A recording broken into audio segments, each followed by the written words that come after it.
The second E to creating raving fans and you wouldn't believe moments is entertain always.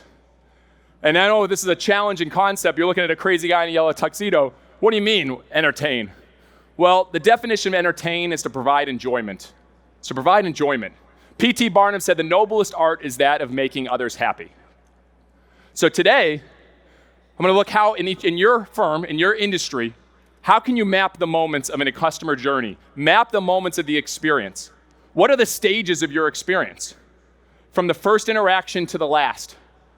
For our games, our shows, we have 7 stages.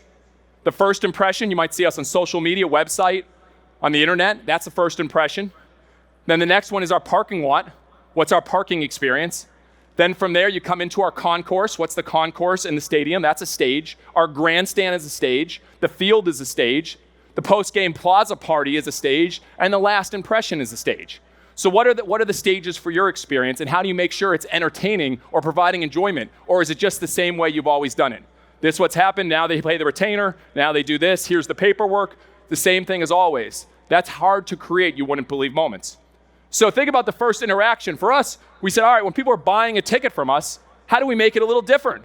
If someone's engaging with your firm, how can it be a celebration? That's a good moment. So I'm going to show you something that's really embarrassing. We did this 5 years ago. This is the first video we've ever done with this, but I want to show you where we started. So this, when someone buys a ticket 5 years ago, we have new ones now, this was the video they got when they bought a ticket. Congrats, you just made the best decision of your day. As soon as your order came in, a high priority siren alerted all Bananas personnel to attend to your order immediately. Our dedicated team of Bananiacs immediately put on banana suits and rushed to the ticket laboratory to produce your tickets. Your tickets were then hand-picked by a banana nana and placed on a silk pillow. To celebrate the birth of a new fan, your tickets were then lifted in the air as we collectively sang Circle of Life from The Lion King. Your tickets are now on their way to our vault, where they'll be watched under maximum security. Now, we are ready for you to go bananas. I don't even know what that Star Wars music we're using is, but my point is that was how it started for us. So what happens when someone first engages with you? Then after that, when they show up to maybe your firm, what happens there? So we started mapping this experience. Our ticket experience coordinator sends a playlist of music to listen to while you're coming to the game, including Can't Stop the Peeling, Hey Baby, Holler Back Girl, because they say this is bananas over and over again. We set the tone. What if you set the tone? You come into a mediation. Here's some music to listen to. All right? It's bizarre, but it's fun. Set the tone. So then after that, you come to our ballpark. We have a march. We greet the fans. The Banana Nanas are out there. We even hired a professional high-fiver, which was really hard to find, but we found a 6-year-old who came into our office high-fiving everybody one day, and I said, kid, you got the job. So we gave him a jersey. It says hi. His number is 5, and he has to high-five between 1,500 to 2,000 fans a game. But he needs lots of snack breaks, he tells me. And we pay him, which is probably breaking every child labor law in the books. Please don't say anything. I know I'm in the right group here. We pay his mother. We're working it out. We're doing it right. My point is that's the whole experience. So you come in. Our ticket takers are in banana costumes. Even our bathrooms we look at on the experience. We have old bathrooms in 1926 ballpark. But our biggest rival in the past was the Macon Bacon. So what we did is we made Macon Bacon urinal cakes so our fans are pissing on our rival. All right, you don't want to go too crazy, but I'm just saying it's fun. That's how you start mapping the experience. And then at our game, obviously, we're very intentional with the dances, the singing, the breakdancing coach, breaking down the barriers when you're in our ballpark. And then the last impression leaves a lasting impression. What's the last impression when someone engages with your firm and the case is over? What happens? This was an opportunity we missed for many years, but we said we're going to bring the whole cast out, our band, everyone else, to thank fans, sing, dance, and have fun. But I realized we were still missing something because our fans would leave, and that's not really the last impression. I wanted to continue. So I said, what can we do a few days after or a week after to really keep them engaged with their game and what we did? And so I said, what about that song by Bare Naked Ladies, 1 week? If you remember that one back in the day, it's been 1 week. So we said, what if we do a video 1 week of all the things that happened at their game, and we do our own music, our own lyrics, and then we send it to them. And so this is the final last impression that we do. And Yvonne is actually here with us today. He put this video together. This is the first one we ever did this year, and maybe gives a context of what you guys can do after someone engages with your firm. Well, it's been 1 week since you saw us play.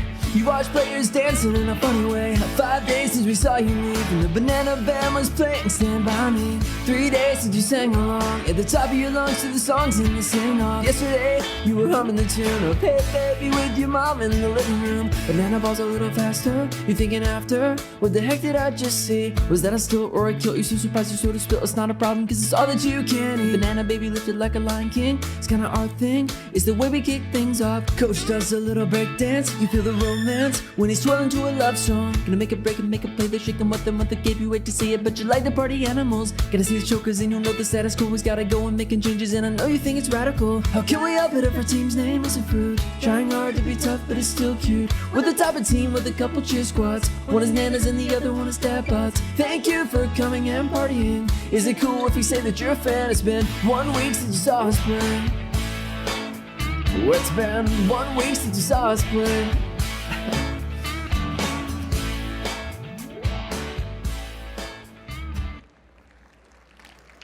Thank you.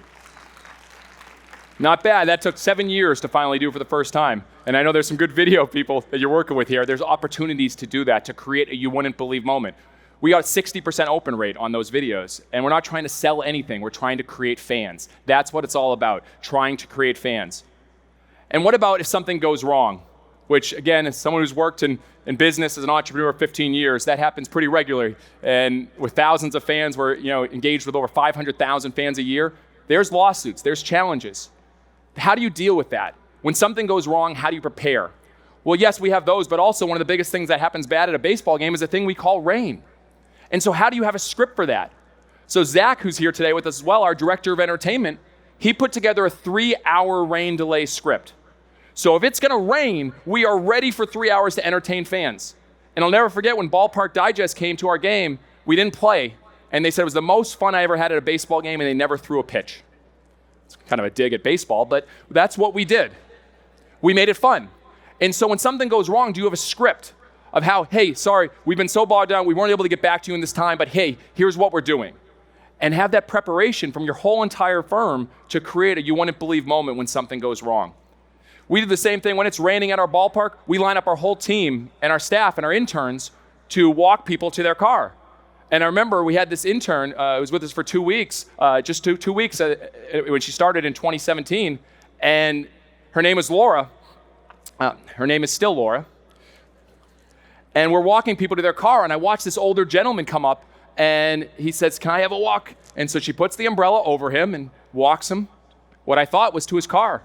She comes back 40 minutes later, completely soaked. I go, "Laura, where were you?" She goes, "I walked that gentleman to his doorstep." I go, "You walked him home?" And she goes, "Fans first, right?" She was with us for just 2 weeks, and she knew it was about creating fans and taking that extra step. How do we do that with our business? How do we do that with the organization? How do we entertain always, even when it's hard, when it's difficult? Those are the moments. Start mapping the strategy, map the moments, map the journey, and it can get a game changer for your business.